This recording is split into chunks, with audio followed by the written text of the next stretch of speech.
I was definitely due for a little makeover because she's been feeling down in the ditches lately, mama. We have a lot of tea to catch up on, but first, we eat. I was so freaking hyped. All I could think about was this fight.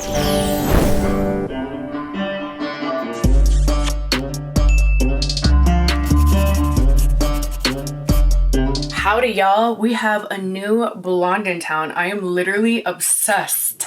Shout out to my hair queen, Jamie. She really did that, y'all. We've been on this journey for quite a while now. We started out very slowly to keep the integrity and health of my hair, and we finally were able to hit it with some more bleach, and it got pretty light, especially around the frame of my face. I am literally so in love with it, and I can't believe I finally got this light. It's been such a work in progress, but we are finally here. The underlayers are still a little brassy, so I think we're going to lighten that, but we're gonna give it some time to kind of heal and breathe.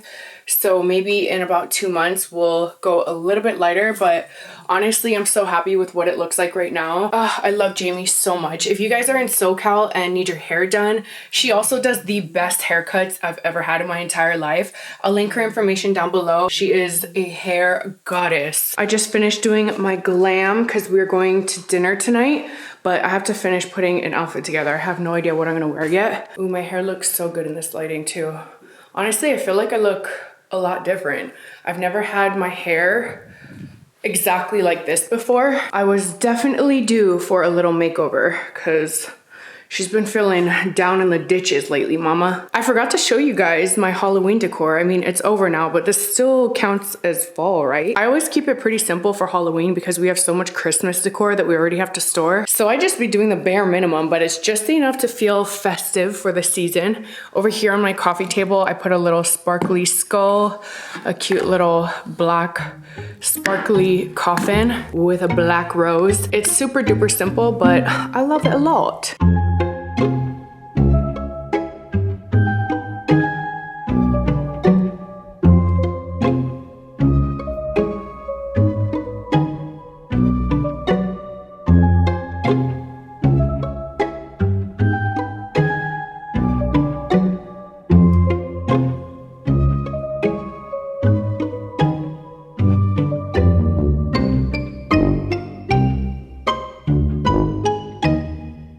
What are you guys doing over here?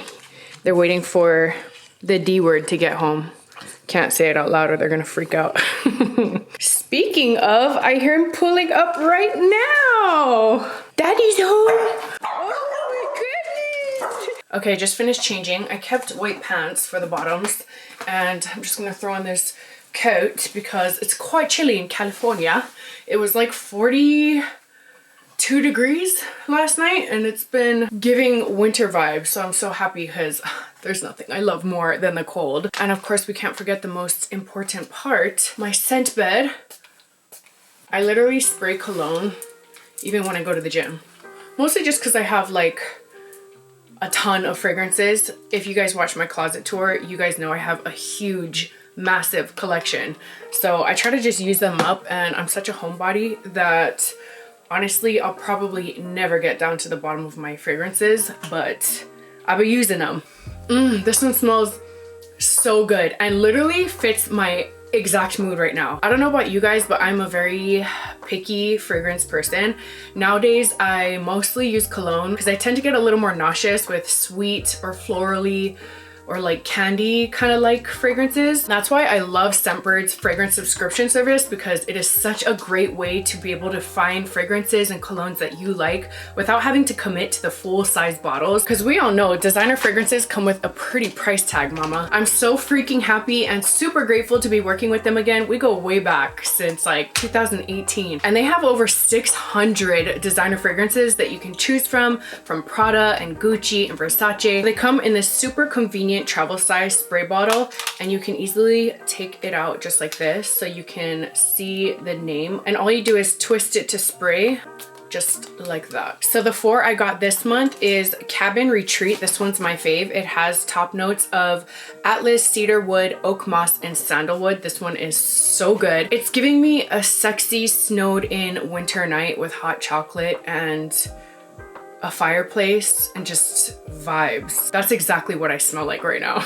And then my second fave is Dirty Coconut. This one has notes of coconut, sandalwood, vanilla, and cedar. You guys can see there's kind of a theme going on. I like very woodsy, spicy, coconutty kind of smells. This one's definitely more for like a day wear or maybe for the summer. It's from the brand Heretic. I forgot to mention the first one, the Cabin Retreat, is from cassieeMUA. We also have Vanilla Sky from Skylar Clean Beauty. This one has cappuccino, pure vanilla, and caramelized cedar. And then last but not least, we have French Pear and Queen's Lilac. I think they chose this one for me. This one's from Michael Germain. I really love that they come with the information cards because you can also see what the bottle looks like and find all the notes and information on your scent on the back of the card. And they're also super flexible, so you can skip any month without any penalties. And since the holidays are coming up, fragrances are truly some of the best gifts you can give. And why not sign up your friends and loved ones on a fragrance subscription service? That way they can literally choose anything that they like. And sign yourself up while you're at it, because right now you guys can receive 55% off of your first month,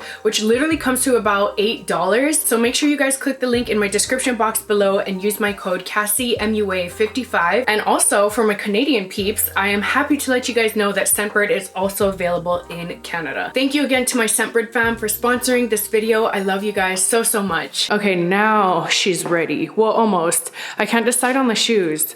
It's between mochas, which are my safe shoe. I literally wear my mochas with like everything, or the Shimma Foals, which I like, but I don't know.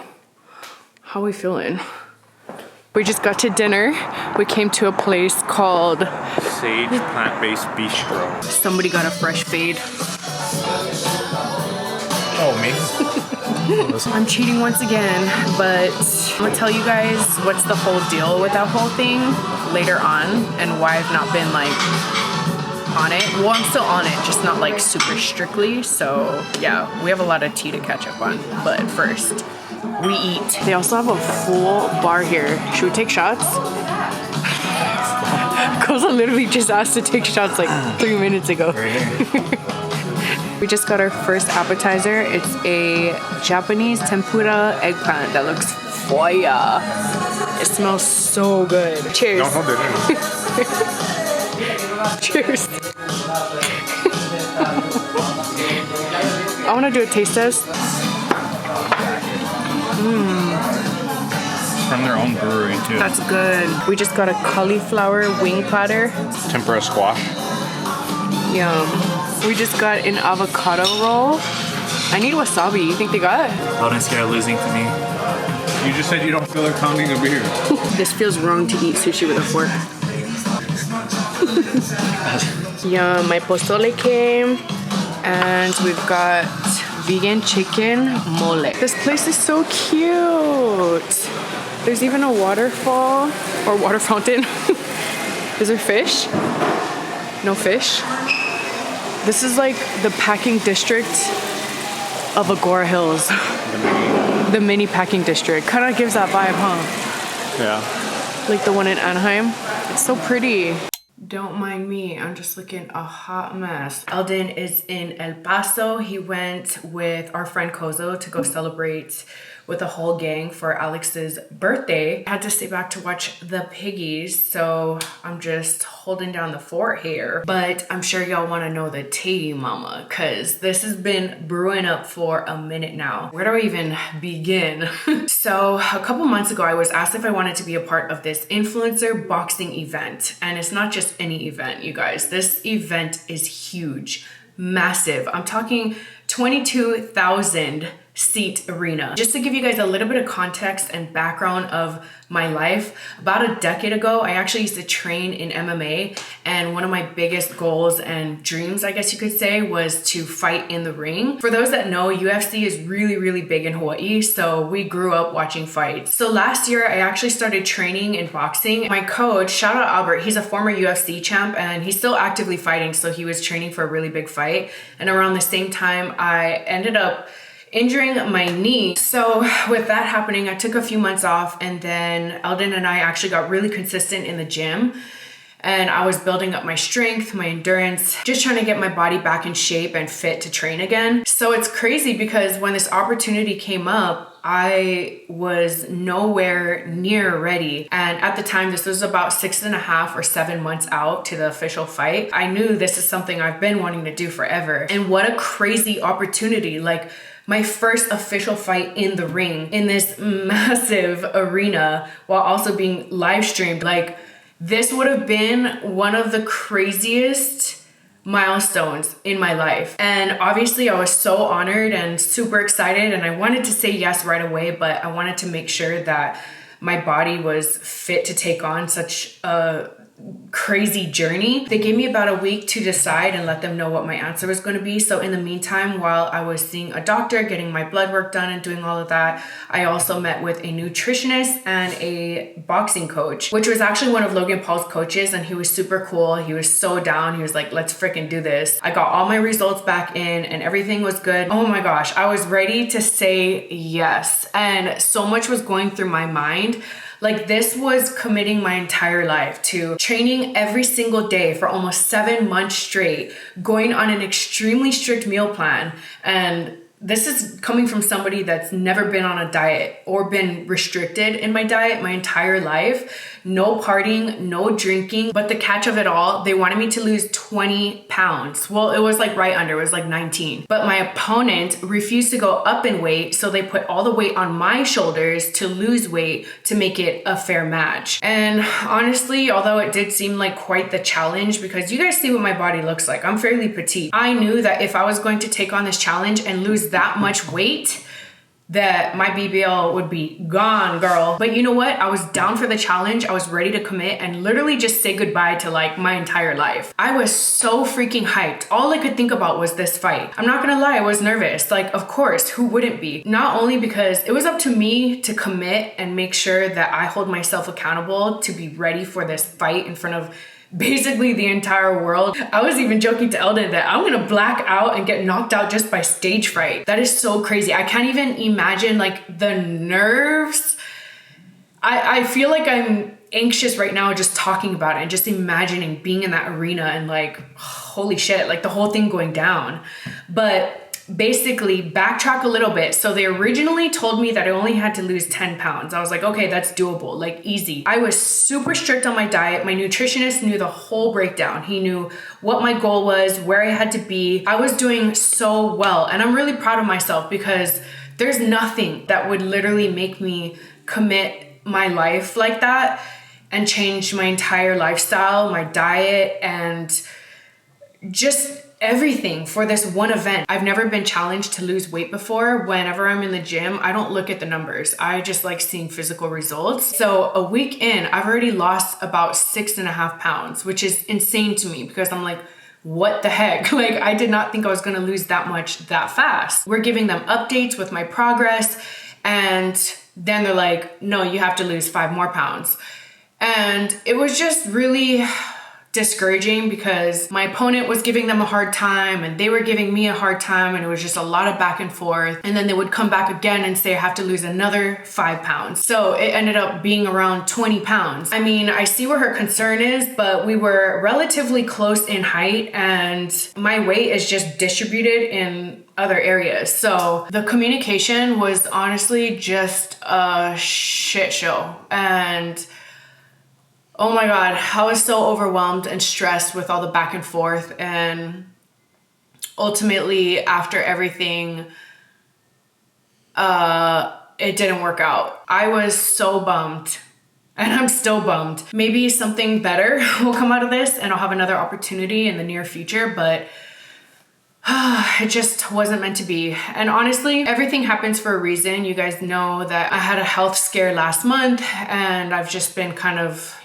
staying low. And if that would have happened while I was training super hardcore every day, that would have thrown me completely off. And it would have just set me back a lot. It just sucks because I was ready for some action, mama. I was already on the journey and I made the commitment, and my nutritionist was like, let's just keep going. I mean, maybe something better will come up in the meantime, but let's get your body to be the best you've ever been in your entire life. And don't let it go to waste. And I was like, you know what? You're right. Like, I'm not gonna let that stop me from being the best I can be. And I do wanna feel good and I do wanna look good. And overall, this has changed my way of eating and just being more healthier in my diet. And even though I'm not on a super strict meal plan, I'm still following the guidelines that he set for me, but I'm not holding back. If there's somebody's birthday or Thanksgiving or Christmas, like there's no way that I'm missing out on that. Since we moved a lot farther from my coach, I'm unable to make the commitment to drive there multiple times a week to train with him. So I am on the looks for a new boxing coach. I'm not sure if I'll still continue with Logan Paul's coach because we had a specific goal and target in mind. I don't know, maybe he will be down. I'm gonna hit him up again once I'm back in the gym and, you know, back on my grind. But it's pretty much dark outside, so if you guys stayed through that whole story time, you're a real one. But yeah, that was pretty much all the tea on what's been going on for the past couple of months. I'm super duper bummed. I still think about it almost every single day, and I can't believe that would have been one of the biggest milestones of my life. And win or lose, no matter what would have happened in that fight, I would have been so proud of myself because that is a gruesome journey. I mean, just training in general is a lot for you mentally, physically, emotionally. There's so much more that goes into it. Everything is strategy. You have to plan your next move before you even throw your first jab. Like, it's just crazy how much mentally I felt like I was going back to school. Not only was I physically training with my coach, but I was watching countless videos on just studying and learning everything about boxing. I just have so much respect for the sport and it's fun, honestly. I can't wait to get back into it. I know that was quite the story time, but I'm so glad that I finally got it off my chest. And there are so much more details that were involved in this whole thing that I just don't want to talk about because at the end of the day, it just wasn't meant to be, and I am very grateful for the opportunity. But I have hopes that another event will come up sooner or later, and hopefully I will be a part of. If you guys stay to the end, I love you so much. Thank you for watching, and yeah, I'll see you guys in the next one. Bye!